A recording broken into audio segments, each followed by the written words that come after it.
What does it take for a police officer to get fired? Regina Tasca, a 20-year veteran officer from Bogota, New Jersey, was terminated by the town council on September 20th.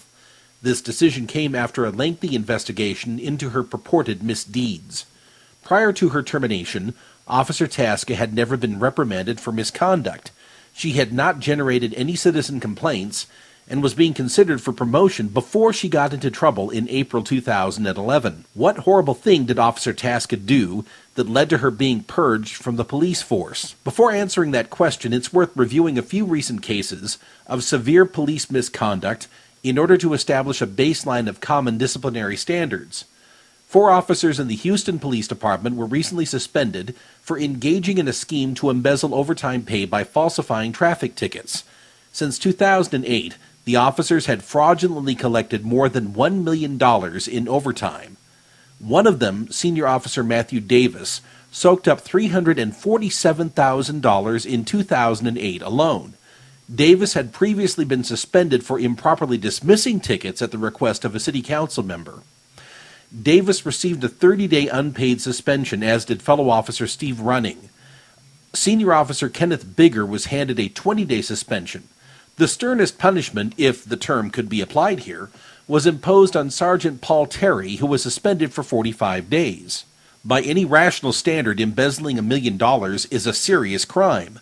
None of these officers face criminal charges. None of them has been required to make restitution. None of them was fired.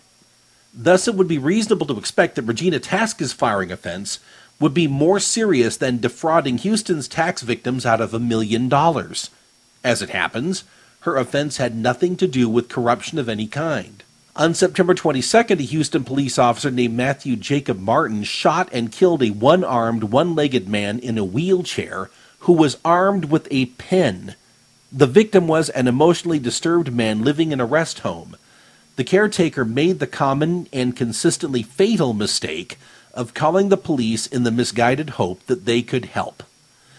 According to Houston Police Department spokeswoman Jody Silva, the shooting was justified because Officer Martin feared, quote, for his partner's safety and his own safety, despite the fact that they were both young, able-bodied, armed individuals confronting an invalid in a wheelchair who was armed with a writing utensil. This is not Officer Martin's first fatal shooting. It is obviously an act of criminal homicide. It is just as obvious that Martin will not be prosecuted, nor is it likely that he will suffer injury to his career. It so happens that the incident that led to Regina Tasca's firing offense involved an emotionally disturbed and unarmed individual who was perceived as a threat to officer safety. Did she shoot and kill the subject, or use disproportionate force in subduing him? No. As the officer in charge of the situation, Tasca followed the Bogota Police Department's use of force policy to the letter by intervening to protect the victim from a criminal assault committed by an officer from another department. As Officer Tasca summarized the matter in an interview with Pro Libertate, quote, I didn't fail to aid another officer. I acted to stop a beatdown. In an almost unprecedented act of principle, Tasca intervened to stop Sergeant Joe Rella's assault on 22-year-old Kyle Sharp, an emotionally troubled young man who had done nothing to justify police violence of any kind. About 2 days after the episode, Tasca was labeled a danger to her fellow officers and suspended by the department. Following a year of disciplinary reviews, psychological evaluations, and a spurious legal process worthy of the Soviet Union, Tasca was fired. Tasca was on patrol on April 29, 2011, when she got a call from medical assistance. Former Bogota Council member Tara Sharp, concerned about the erratic behavior of her son Kyle, called the police to take him to the hospital for a psychological evaluation. As noted earlier, requesting police intervention, particularly in cases of this kind, is never a good idea. Sharp was exceptionally fortunate that Officer Tasca was the first to respond. She has years of experience as an EMT and had just completed specialized training on situations involving psychologically disturbed people. Once on the scene, Tasca acted quickly to calm down the distraught young man. When the call came, I heard that a couple of officers from Ridgefield Park were coming to provide backup, which I thought was okay, Tasca related to me. Kyle had been shouting and swearing when I got there, but I got him calmed down. The young man's mood changed abruptly when he saw the other officers arrive. He noticed them and asked me, "Why is there another police officer here from another town?" Then he said that he was leaving, and he moved maybe 2 or 3 steps when one of the Ridgefield officers jumped him. The official report on the matter, which was written by retired Judge Richard Donahue, claims that Kyle, quote, was aggressive and started to walk away. Only someone incurably inhospitable to both logic and honesty would describe walking away as aggressive behavior. Kyle also instructed the police not to step on his property, which was a lawful order the police were required to obey. Instead, Sergeant Chris Tybalt tackled Kyle, wrapped him in a bear hug, and attempted to handcuff him. Within an instant, Sergeant Joe Rella piled on and began to slug Kyle in the head, while his horrified mother screamed at the officers to stop. According to Tybalt, it was necessary to assault Kyle because he believed, quote, "Danger is near for us if we let this kid go." No, really. That's what Tybalt said under oath. Tasca instinctively did what any legitimate peace officer would do. She intervened to protect the victim, pulling Rella off the helpless and battered young man. In nearly every other case of which we have record, police officers close ranks and protect the assailant from outside intervention once a beating has begun. Tasca's act was one of instinctive decency, genuine principle, and no small amount of courage. It was also the action dictated by her department's use of force policy, the first page of which specifies that it is the responsibility of law enforcement to prevent or stop the illegal or inappropriate use of force by other officers.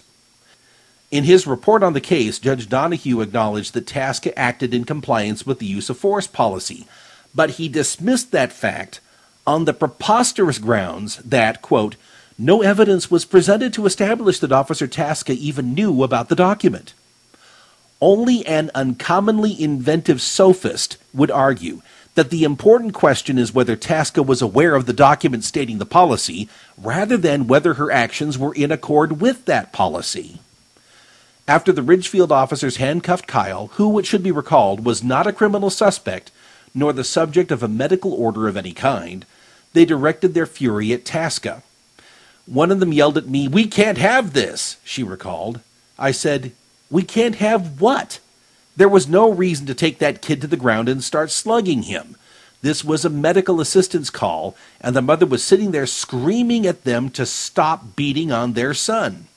Earlier in the same month, Tasca had prompted criticism for failing to rush to the aid of her partner, a male cop who suffered a trivial scratch on his hand during a brief confrontation with a tiny drunken woman at a hospital.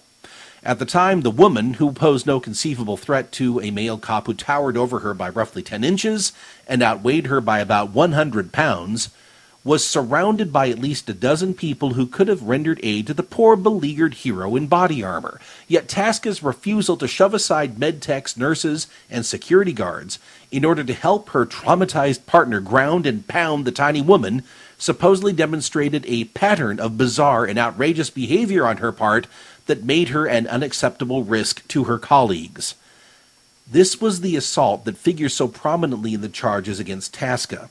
The officers who ganged up on Kyle Sharp have not been charged or subjected to administrative discipline. As mentioned earlier, Tasca's partner, Officer Jay Fowler, suffered a trivial scratch, yet he spent a week on paid medical leave as a result of the supposed brawl with that tiny intoxicated woman. Nobody had said anything to me about the earlier case until after the incident with the Ridgefield officers, Tasca pointed out to me in an interview. After being put on suspension, Tasca was subjected to a psychological evaluation by Dr. Matthew Geller, a psychiatrist who does contract work for New Jersey law enforcement agencies. Geller provided the diagnosis he had been paid for, ruling that Tasca was unfit for duty. At the same time, the Bogota PD's internal affairs officer produced a report concluding that Tasca's refusal to assist Officer Fowler in the April 3rd incident in the hospital demonstrated her unfitness. The internal affairs review wasn't exactly a model of investigative rigor, Tasca observes. There were nearly a dozen other people who witnessed the incident, and the only one he interviewed was a 14-year-old ambulance corps volunteer who happened to be his niece. Tasca, an openly gay female police officer, believes that at least some of the problems she's experienced are the product of a cultural clash with what she describes as the old boys club. Judge Donahue's report confirmed that Tasca had been treated badly by fellow officers. There was an incident in which her locker was damaged, and 2 other instances in which she was criticized for writing traffic citations against another officer, thereby not extending what is euphemistically called professional courtesy. Despite such frictions, Tasca's job appeared secure until she committed the unpardonable offense of crossing the blue line by taking the side of a mundane being attacked by a member of the Brotherhood. Although she had suffered what appeared to be symptoms of hypertension in the past, Tasca was never given a negative medical or psychological review during her 20 years as a police officer until she crossed the blue line. The evaluation conducted by Michael Geller reads like something compiled by a state-employed psychiatrist in the Brezhnev-era Soviet Union. Geller claims that Tasca suffers from something called a mixed personality disorder, displaying, quote, a personality type characterized by a long-standing pattern of grandiose self-importance and exaggerated sense of talent and achievement. This purported dysfunction, once again, wasn't noticed until after Tasca displayed the character and integrity to take the morally appropriate action, the one dictated by the official guidelines of her department, in defiance of pressure from her peers and superiors to conform. During her 2 decades as a police officer, Tasca has noticed a dramatic change in the institutional culture of law enforcement. I think what we're seeing is a lot of kids who are given power and immediately begin to abuse it, Tasca observed to me.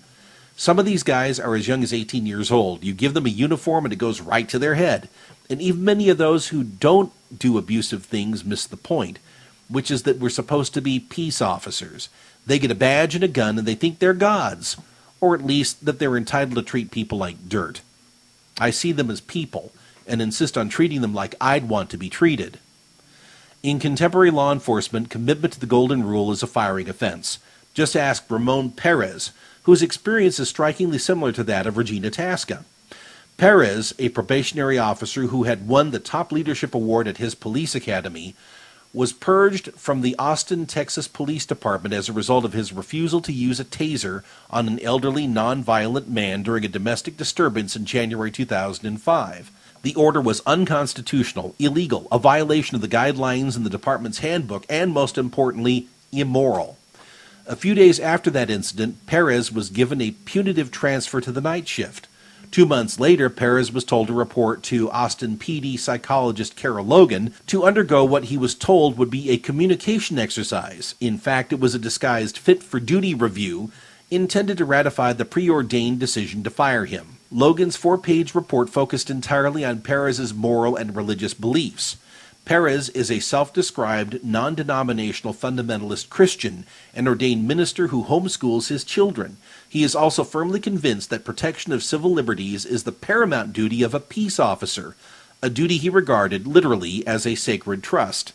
According to Logan, the depth of his commitment to his beliefs, beginning with that perennially unpopular tenet called the Golden Rule, produces an impairment of his ability to absorb new facts, to communicate with his superiors, and to deal with feedback.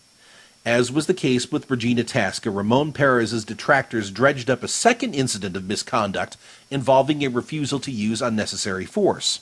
By twice displaying a peace officer's preference for de-escalation, Perez had established himself as a repeat offender. He was purged from the APD, a department that has since done much to distinguish itself in the face of fierce and plentiful competition as one of the most abusive in the country.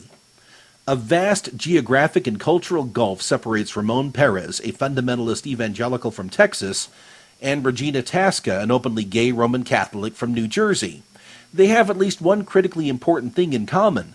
Both of them intervened in defense of helpless citizens facing criminal violence from fellow cops, and learned that for people who have chosen a career in law enforcement, behaving like a peace officer is a firing offense.